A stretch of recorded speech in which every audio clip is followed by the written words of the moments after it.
하나의 시였다고 알려져 있는데요. 이제 다윗이 썼다고 알려지는 이 찬양시 앞부분이 이제 9편을 살펴보면서 저는 일단 먼저 이 시에서 드러난 하나님의 속성에 대해서 먼저 주목을 하고 싶습니다.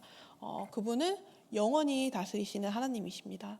그래서 그분은 그 영원하신 하나님께서는 보좌에 앉으셔서 세상을 의롭고 공정하게 재판하십니다. 그렇기 때문에 이제 하나님께서는 억압당하는 사람들, 억울하게 죽어간 이들, 고통받는 사람들의 부르짖음을 결코 모른 채 하지 않으시고, 반대로 악한 이들, 주님께 맞서는 세력들, 주님을 거역하는 이방 나라들은 결국 그 공의의 심판을 피할 수 없다고 시인은 지금 고백을 하고 있습니다. 이것이 바로 다윗이 고백하는 이런 믿음인데요.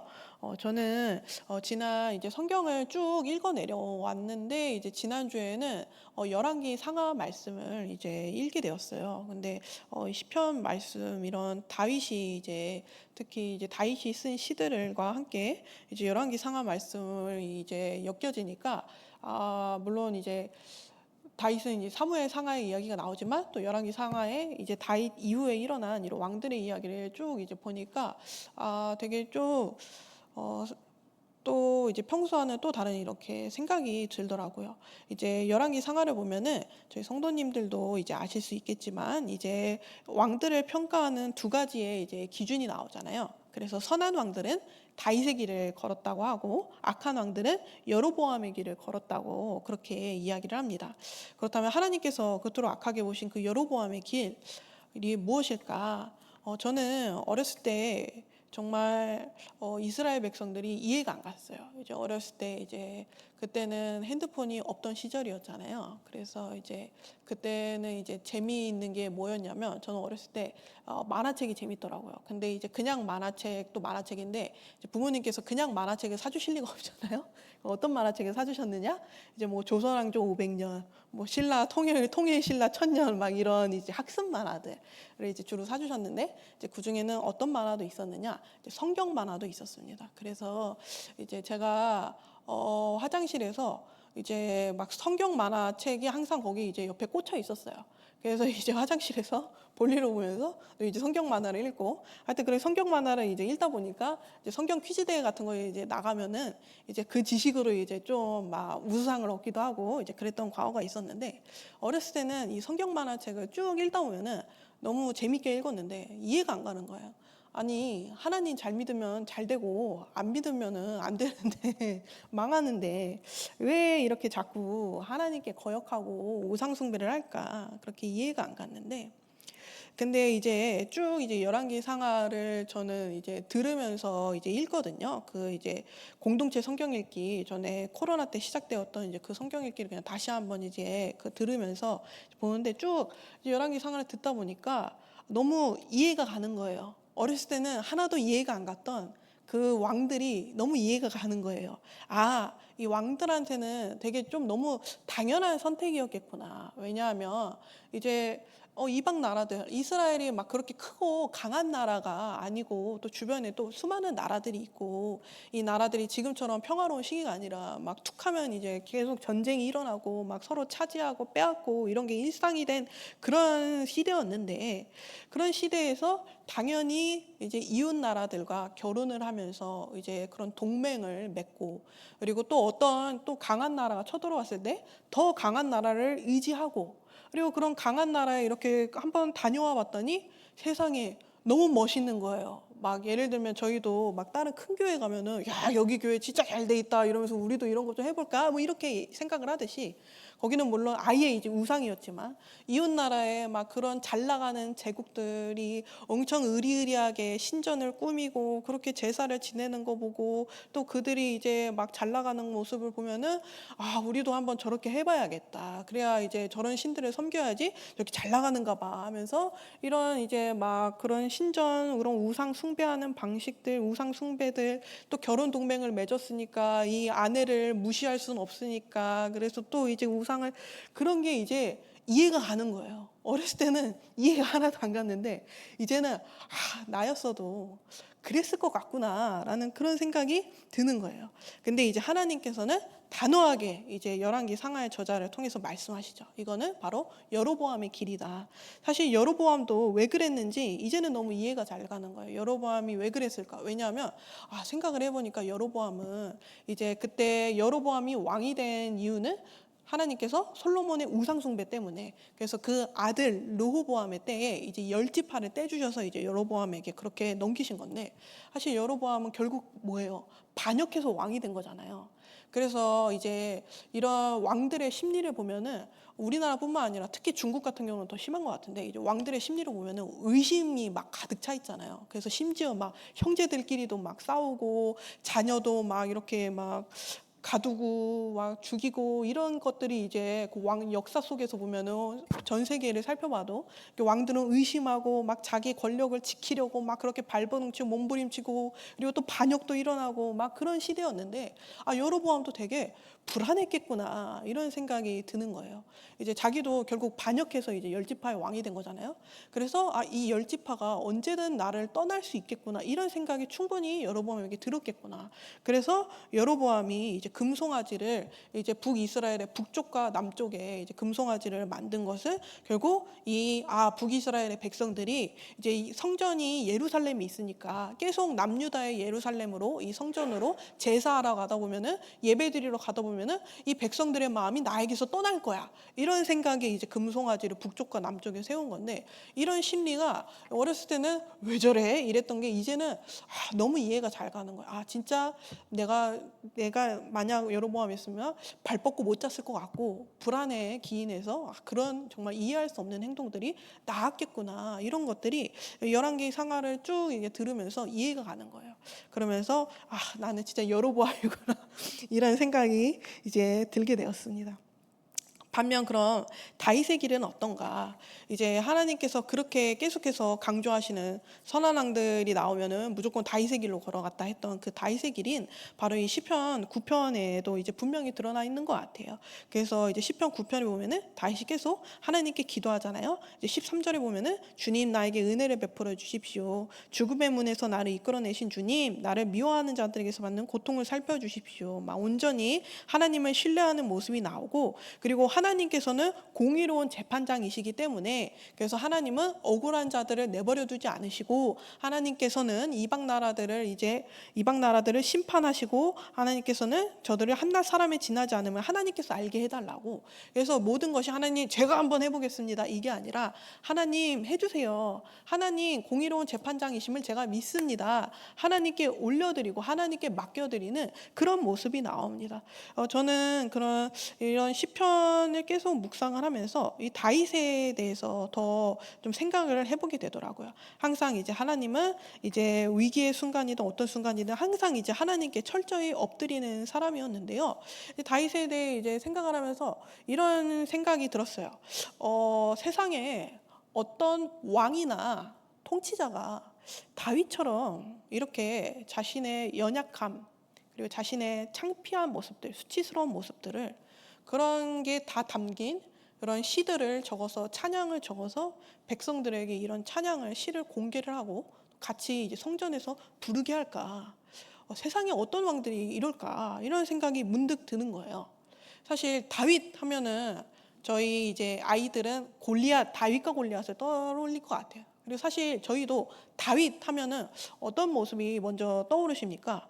사실 이제 골리앗을 무너뜨린 멋진 믿음의 용사, 그리고 지금 이스라엘 국기에도 다윗의 별이 새겨져 있잖아요. 그러니까 다윗 하면은 떠오르는 이미지는 사실 약간 우리나라로 따지면 광개토대왕 같은 이미지고, 한마디로 이제 부국강병을 이룬 그런 성군, 아주 멋진 그런 임금의 모습이 다윗 하면은 사실 먼저 떠오르다가도, 근데 다윗이 쓴 시편들을 보면은 이런 멋진 군왕의 모습보다는 그냥 너무나도 약하고 하나님의 도우심 없이는 진짜 살아남을 수 없을 것 같은 그런 비참한 인간의 모습이 보여지는 거예요. 그래서 그냥 되게 멋있는 왕의 모습인데 그가 쓴 시편을 보면은 진짜 가감 없이 이제 그가 얼마나 연약한 사람이니 그런 모습을 자신 스스로 그렇게 쓰면서 결국에는 이 시를 쓴 목적이 뭐죠? 결국 그런 자신의 비참한 모습을 드러내면서 결국 하나님을 높여드리고 있잖아요. 이게 심지어 왕인데 되게 새삼스럽게 이게 참 신기하구나. 좀 흔하지 않은 일이구나. 이런 게 좀 깨달음이 오더라고요.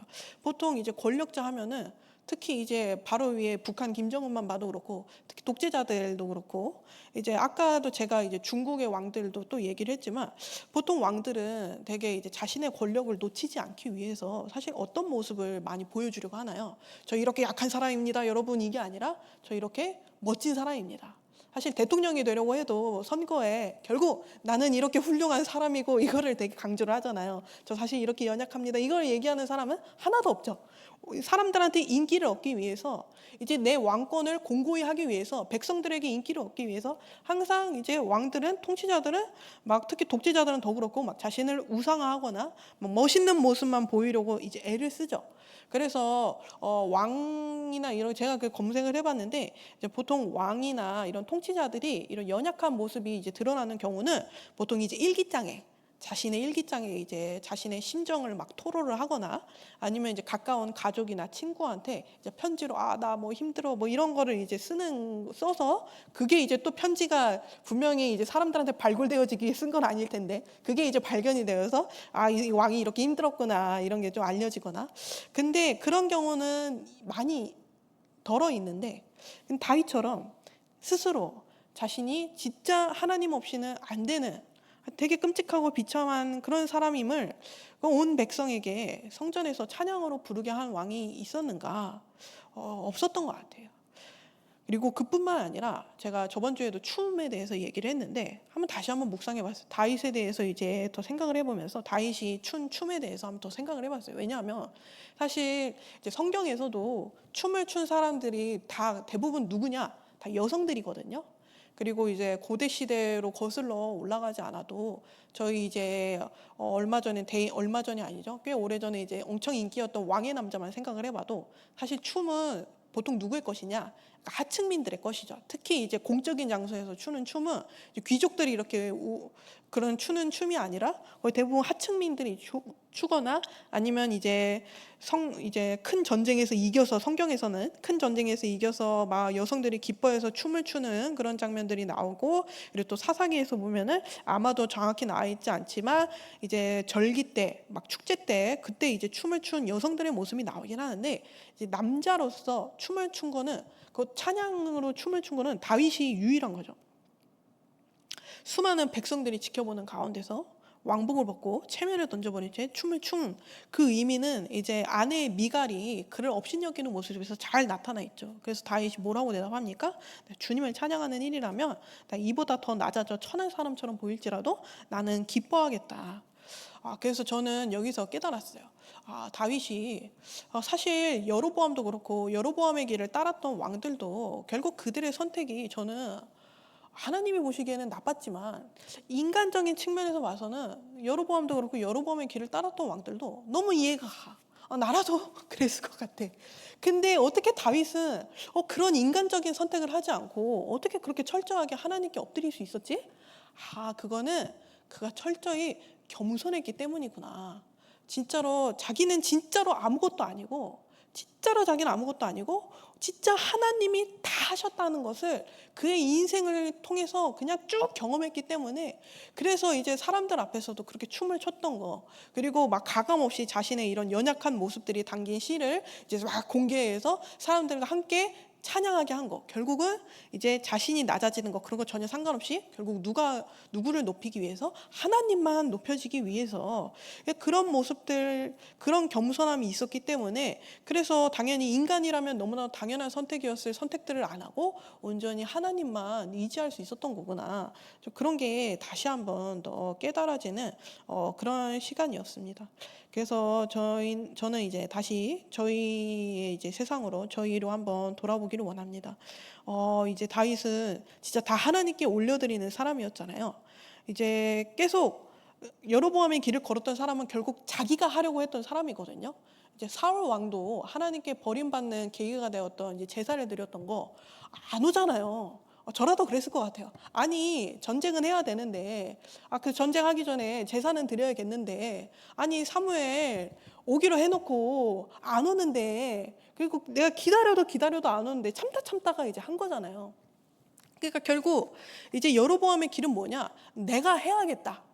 나 하나님 못 기다리겠다. 나 하나님 못 믿겠다. 그냥 내가 좀 어떻게 좀 살아남아 봐야겠다. 그래서 이제 금송아지를 설치한 것도 결국 내가 좀 어떻게 해봐야겠다. 이런 거고, 결혼 동맹하는 것도 그런 거고, 그들의 우상을 자연스럽게 들여오는 것도, 그리고 막 이제 다른 나라 하나님께 먼저 기도하기보다 이제 다른 나라 아수르나 이런 바벨론이나 이집트를 의지하게 된 것도 하나님은 막 너무 안 보여. 너무 멀리 계신 것 같고, 그냥 하나님 뭐 공의로운 재판장? 모르겠어. 나는 당장 내 힘으로 어떻게든 해봐야겠어. 이런 게 결국 여로보암의 길인 것 같더라고요. 근데 이제 당장 그러면 우리의 세상으로 돌아와서 나는 진짜 그런 경우가 없었는가 돌아오면은 저 같은 경우는 당당하게 얘기할 수 있습니다. 저는 여로보암입니다.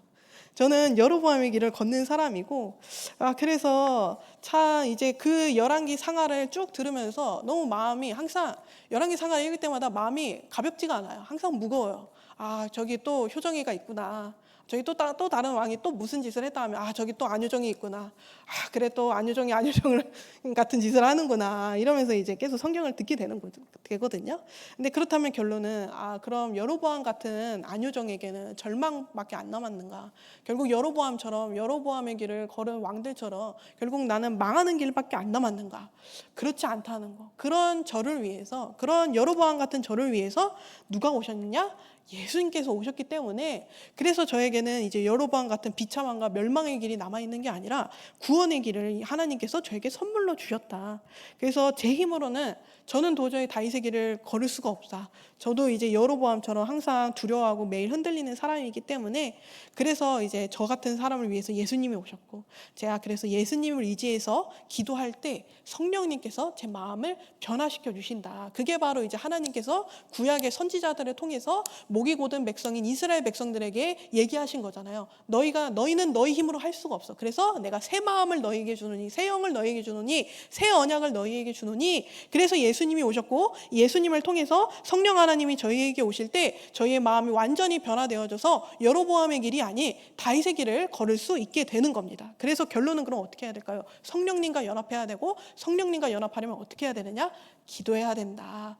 그래서 저는 이제 기도의 삶을 목회자 컨퍼런스 때 기도의 삶을 강의하시는 정희선 사모님의 이야기를 간증들을 들으면서 와 진짜 너무 멋있다 이렇게 들었는데 근데 그 정희선 사모님의 강의 중에 제일 생각나는 말은 그거예요. 제일 생각나는 문장은 항상 뭐라고 하셨느냐? 막 여러 간증들을 하면서 막 교회에 이제 사모로서 또 이런 일 저런 일 이런 일이 생길 수밖에 없다. 그런데 항상 이분이 뭘 말씀하셨냐? 그럴 때는 당하지 않고 기도하면 된다. 항상 당하지 말고 기도해라. 이거를 되게 강조하셨거든요. 그래서 제가 여로보암 같다고 해서 당하지 않고 기도하면 된다. 이제 기도로 이제 결국 오순절 성령의 역사는 언제 일어나느냐? 결국 제자들이 함께 모여서 기도할 때 성령님이 오셨다. 결국 성령님이 오셔서 저희의 마음을 변화시키려면 기도해야 되기 때문에 저희 이 시간 함께 또 같이 기도하시겠습니다. 혹시나 이제 사랑하는 성도님들은 다윗의 길을 온전히 걷는다면 제가 할 말씀이 없지만 그러나 그래도 좀 여로보암의 모습이 내게 남아 있다. 다윗처럼 온전히 지금 하나님을 기대하고 하나님께서 하실 일들을 이제 기다리고 온전히 하나님께 올려드리는 그런 모습들만 있는 것이 아니라 여로보암처럼 항상 걱정하고 뭔가 내가 해보려고 하고 이런 모습들이 남아있다면 지금 이 시간 하나님께 또 다시 한번 회개하면서 또 성령을 구하는 그런 시간이 되길 원합니다. 이 시간 함께 자신을 위해서 기도하고 또 이제 사랑하는 이제 목장 식구들을 위해서 목원들을 위해서 기도해 주시고 또 환우분들을 위해서 생각나시는 분들을 위해서 중보하시는 그런 시간 되길 원합니다. 저희 함께 같이 기도하시겠습니다.